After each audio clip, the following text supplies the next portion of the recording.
اس کا کریڈٹ ضرور دینا چاہتا ہوں کہ انہوں نے سارے مافیا کو ننگا کیا اور مافیا کے سامنے مافیا کو لا کے کھڑا کر دیا. انہوں نے معاشی طور پہ ان سارے مافیا سے وہ بالکل ہارے. یہ بات درست ہے کہ وہ ان کا کچھ نہیں کر سکے، لیکن اس کا طریقہ کار یہ تھا کہ مافیا اور بیوروکریسی ملی ہوئی ہے. مافیا اور بیوروکریسی جب مل جاتی ہے تو کارٹرز بنتے ہیں، اور کارٹرز بنتے ہیں تو آپ کا وزیر اعظم کچھ نہیں کر سکتا، آپ کا وزیر اعلیٰ کچھ نہیں کر سکتا. اس کے پاس صرف ایک ہی طریقہ کار ہو سکتا ہے. دو طریقے ہوتے ہیں، ایک یہ کہ جو ہو رہا ہے وہ ہونے دیں، اور اگر وہ جس طرح ریزسٹ کرے گا فوری طور سے اکھاڑ کے پھینک دیا جائے گا، اس کو سسٹم سے بالکل آؤٹ کر دیا جائے گا. وہ زیادہ سے زیادہ ایک پروفیسر بن سکتا ہے، اور پروفیسر بن کر کے جو ہے وہ اچھی اچھی باتیں سکھا سکتا ہے.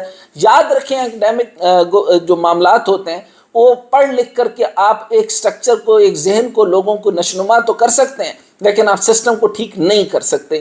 یہی وجہ ہے جو میں آپ کو بتا رہا ہوں کہ جب 14 مئی کی الیکشن کی تاریخ چلی جائے گی، پاکستان کا کیا بنے گا، پاکستان کے آئین کا کیا بنے گا. ہم نے کمپرومائز کر دیا کیونکہ سپریم کورٹ کا حکم تو اپنی جگہ موجود ہے اور حکومت بھی اپنی جگہ ڈٹی ہوئی ہے. جیسے عمر عطا بندیال صاحب نے کہا کہ میں نے تو اپنا قانون جو تھا فیصلہ وہ دے دیا، اب اس کے آگے میں کیا کر سکتا ہوں. حضرت آپ کنٹمپٹ لگا سکتے ہیں، آپ کنٹمپٹ لگا کر آپ جو ہے وہ پوری کی پوری ممبران کو جو ہے وہ کوسچن مارک تو کر سکتے ہیں، لیکن کمپرومائز معاملات کس طریقے سے چلیں گے؟ یہ فیصلہ پارلیمان کرے گی. پارلیمان کیسے کرے گی؟ آج تک اگر پارلیمان نہیں کر سکی تو آگے بھی نہیں کرے گی. تو پھر اس کا مطلب ہے ہم یہ سمجھ جائیں کہ ہمارے حالات میں اسی طریقے سے ہوگا کہ جب کوئی یہاں پر پھر دوبارہ سے کوئی جو ہے وہ عوامی قوتیں واپس آئیں گی اور پھر وہ ریبیلیس ہوں گی. یاد رکھیے وہ ریبیلیس ہوں گی، ریجیس ہوں گی، ریونجیس ہوں گی.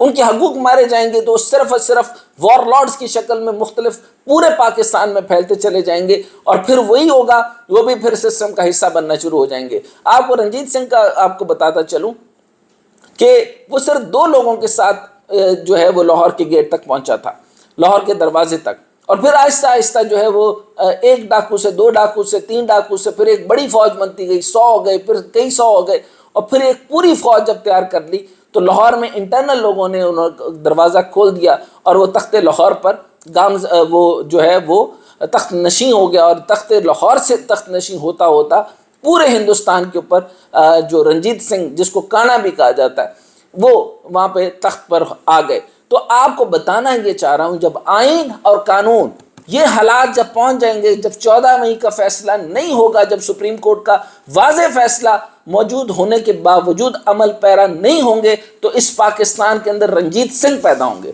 اور کوئی پیدا نہیں ہو سکتا. اب حکومت بھی اپنی جگہ ڈٹی ہوئی ہے اور الیکشن کمیشن نے بھی کوئی تیاری نہیں کی الیکشن کی، تو پھر کیا ہوگا 14 مئی کو؟ عوام منتظر ہے. اگر آج کی سماعت کی بات کی جائے تو سماعت کا آغاز ہوا تو اٹارنی جنرل منصور عثمان نے فل کورٹ بنانے کی استدعا کی. اٹارنی جنرل منصور عثمان عوام کا کہنا تھا کہ سپریم کورٹ کی رولز فل کورٹ نے تشکیل دیے تھے.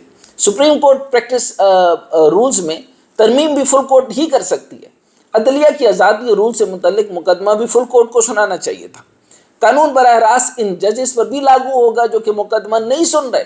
جہاں تمام ججز نے ریمارکس دیے وہاں آخر میں چیف جسٹس آف پاکستان نے آخر میں ریمارکس دیے اور سماعت ملتوی کر دی. چیف جسٹس نے کہا کہ کیس کو خاموشی سے اس لیے سن رہا ہوں کہ یہ چیف جسٹس کے اختیارات سے متعلق ہے. چیف جسٹس کو ہی بینچ بنانے کا اختیار ہے. فل کورٹ سے متعلق کوئی جوڈیشل آرڈر دینا نہیں چاہتے جو مستقبل میں عدالتی نظیر کے طور پر استعمال ہو. موجودہ نقطے پر بھی ابھی دلائل باقی ہیں اور دوسرے فریقین کو بھی سننا ہے. سپریم کورٹ نے اٹارنی جنرل کو پارلیمانی کارروائی کی ریکارڈ کل تک جمع کروانے کا حکم دیتے ہوئے کیس کی سماعت 3 ہفتوں کے لیے ملتوی کر دی. اب یہ سارے معاملات اور ساری کارروائی آپ کے سامنے ہے اور ملکی معیشت کا جو ہے وہ حشر آپ کے سامنے ہے. بجٹ بن نہیں سکتا اور بجٹ کے معاملات اس قدر گھمبیر ہیں کہ جس کا میں آپ کو بتا چکا ہوں. حکومت تو آگے نہیں چلائے گی. حکومت کی صرف اس کے درمیان میں صرف ایک چال ہے کہ وہ آسان ترین بجٹ دے دے.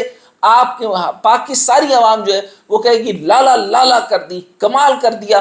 کیوں کہ جس پینشنر کو 20 سے 25 جو ہے وہ % کا اضافہ نظر آئے گا، بجلی سستی نظر آئے گی، پیٹرول سستا نظر آئے گا، باقی معاملات مل جائیں گے، اور 70 سے 1 لاکھ روپے کی تک کی تنخواہ کا جب وہ آپ کو بجٹ بنا کے جائیں گے، آف کورس آپ کہیں گے کہ یہ تو موجودہ حکومت جو ہے وہ ہمارے لیے یہ کام کر رہی تھی. اچھا تو وہ 9 مہینے کے سارا درد بھول کر وہ کہیں گے یہ والی حکومت تو بڑی شاندار تھی. اس کے بعد جب وہ چلتے بنیں گے تو آنے والی حکومت کے لیے کیا عذاب ہوگا؟